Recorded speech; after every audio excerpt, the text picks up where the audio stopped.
It's a Minimalist Monday edition of Optimal Living Daily, episode 2033, Avoid These 7 Deadly Sins When Simplifying Your Life, by Courtney Carver of BeMoreWithLess.com, and I'm Justin Malik. Happy Monday, and welcome back to Optimal Living Daily, or the OLD podcast, where I read to you from some of the best blogs I can find and get permission from, mostly covering personal development and minimalism on this show. We cover a bunch of other topics in the Optimal Living Daily podcast network. Definitely subscribe to those if you like this one. Just search for Optimal Living Daily to find them. And with that, let's get right to our Minimalist Monday post and start optimizing your life. Avoid These 7 Deadly Sins While Simplifying Your Life, by Courtney Carver of BeMoreWithLess.com. Sometimes making positive lifestyle or habit changes can bring out the worst in us. It starts out with joy and excitement about something new, and then as we settle in, our busy minds take over and try to sabotage our efforts. Sometimes external things like well-meaning grandparents going overboard with gifts, money emergencies, or other life situations get in the way, but usually the sabotage starts with us. While these aren't the 7 deadly sins, they are deadly sins that could slow down or halt your efforts to move towards a simpler, happier, more fulfilling life. Avoid these 7 deadly sins while simplifying your life or making any positive lifestyle or habit change. Number 1, comparison.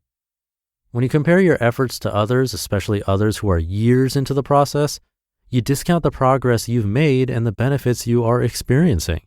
Stay present and keep your eyes on your own stuff. Use other people's experiences as inspiration, but create your own adventure when it comes to simplifying your life, because after all, it's your life. Number 2, impatience. It might take 3 years to pay off your debt or 10 months to simplify your wardrobe. You didn't complicate your life overnight, and you probably won't simplify it overnight. When you feel impatient and frustrated that things aren't happening faster, focus on the benefits you are experiencing right now. For instance, if you're paying down debt but not even close to finishing, perhaps you are sleeping better because you know you aren't going deeper into debt. Or if you started decluttering, think about how you feel in the most decluttered space in your home. Use that feeling as momentum to declutter the next space. Number 3, guilt. Letting go of stuff and obligations can stir up guilt. You might feel guilty for letting things build up, for not paying attention to what really matters, or for overspending. It's time to let the guilt go with the stuff. You've paid enough. You paid with your money, your time and attention, and with your heart and these guilty feelings. You can let go now. Number 4, perfection. There is no one right way to do this simplicity thing, but if your focus is on doing it perfectly, chances are you won't do it at all. Give yourself permission to figure things out along the way. I can think of many times I didn't try something because I was afraid I couldn't do it, or because I was afraid I wouldn't do it the right or best way.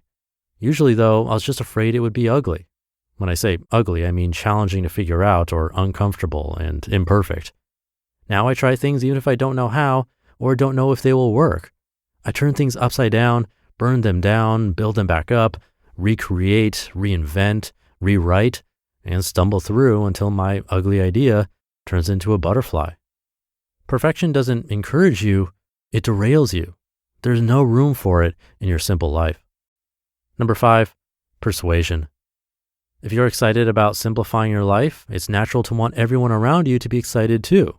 Instead of focusing on simplifying your own life, it's easier to focus on getting everyone on board. Instead of nagging and begging and pushing your agenda on others, be an inspiration by walking the walk.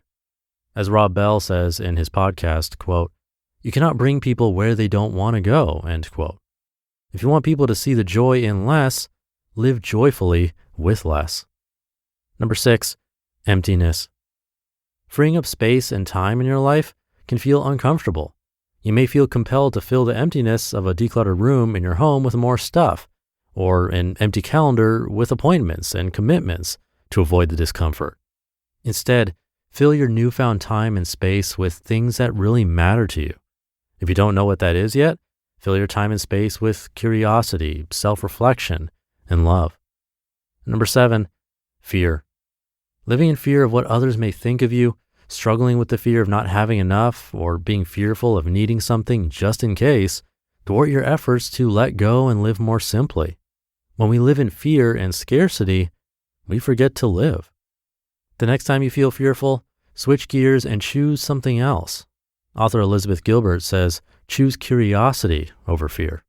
You may also choose gratitude over fear, choose action over fear, choose delight over fear, or choose love over fear.